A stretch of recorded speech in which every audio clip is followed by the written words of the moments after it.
तुम्हें, भाग जाए यहाँ से। अरे डरने की जरूरत नहीं है। आप लोगों ने देखा होगा, जैसा कि मैंने अभी गुस्से बोल के दिखाया, कि गुस्से में अक्सर लोग क्या करते हैं, बहुत चीख चीख के बोलते हैं। इतनी, कुछ लोग तो इतनी तेज बोलते हैं, इतनी तेज बोलते हैं कि लगता है कि क्या बताएं उनके बारे में। और कुछ लोगों की क्या होता है, शरीर कांपना शुरू हो जाता है। तो ऐसा क्यों होता है? जब भी इंसान को, चाहे मेल हो या फीमेल हो, जब गुस्सा आता है तो इतनी तेज चीख चीख के क्यों चिल्लाने लगते हैं, क्यों बोलने लगते हैं? कभी सोचा है आप लोगों ने? तो आज हम इसी के बारे में बात करने वाले हैं कि जब गुस्सा आता है तो लोग इतनी तेज क्यों चीखते हैं, क्यों चिल्लाते हैं। तो हम बात करते हैं जो इसका मेन केमिकल प्रोसेस है बायोलॉजी के अनुसार, वो यह है कि गुस्सा आने पर लोग क्यों चीख चीख के बोलते हैं।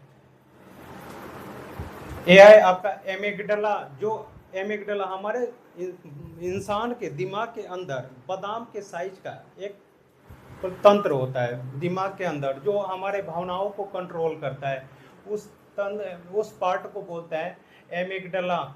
क्या बोलता है? एमिगडाला नाम का बादाम के साइज का वो होता है। आप बायोलॉजी क्लास 10 में पढ़ोगे तो उसमें लिखा होगा, बहुत छोटा सा बादाम के साइज का होता है, एमिगडाला बोलते हैं। उसके बाद हाइपोथैलेमस और पॉलीवैगल, ये तीन तीन पार्ट होते हैं।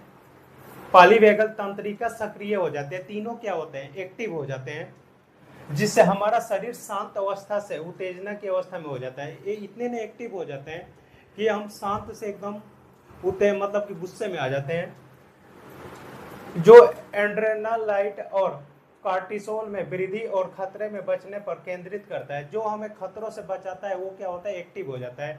लोग बोलते हैं ना, गुस्से में कंट्रोल करना चाहिए, गुस्से बहुत खतरनाक होता है। और मानसिक ऊर्जा में वृद्धि से जुड़ी हुई होती है। यह था बायोलॉजिकल प्रोसेस। अब हम रासायनिक प्रोसेस देखते हैं कि रासायनिक बदलाव के एड्रेनालाइट हार्मोन की वृद्धि से रक्त प्रवाह और मांसपेशियों की गतिविधि बढ़ जाती है।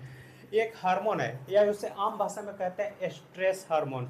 स्ट्रेस हार्मोन क्या होता है, हमारे शरीर में बढ़ जाता है, जिससे हमारे शरीर की रक्त प्रवाह बहुत तेज हो जाती है, धड़कनें बहुत तेज बढ़ जाती है। कुछ लोगों का बीपी हाई हो जाता है, कुछ लोगों का बीपी लो हो जाता है, और वो क्या करते हैं, चीख चीख के चिल्लाना शुरू कर देते हैं, मार देंगे, पीट देंगे, ऐसा कुछ कर देंगे। तो ये था हमारा कि गुस्सा आने पे लोग इतना चिल्लाते क्यों है। अब हम बात करते हैं कि गुस्सा आता क्यों है। और जब भी देखो आप, गुस्सा जब भी आता है तो अपनों पे आता है। सबसे पहले तो जब कोई बच्चा है, जैसे मान लो आप स्कूल गए, स्कूल में आपके टीचरों ने डांट दिया, आप वहाँ पे कुछ नहीं करोगे। आप घर में आते हो, मम्मी ने आपका खाना दिया, खाना फेंक देते हो। मीन्स अपने मम्मी और पापा पे सबसे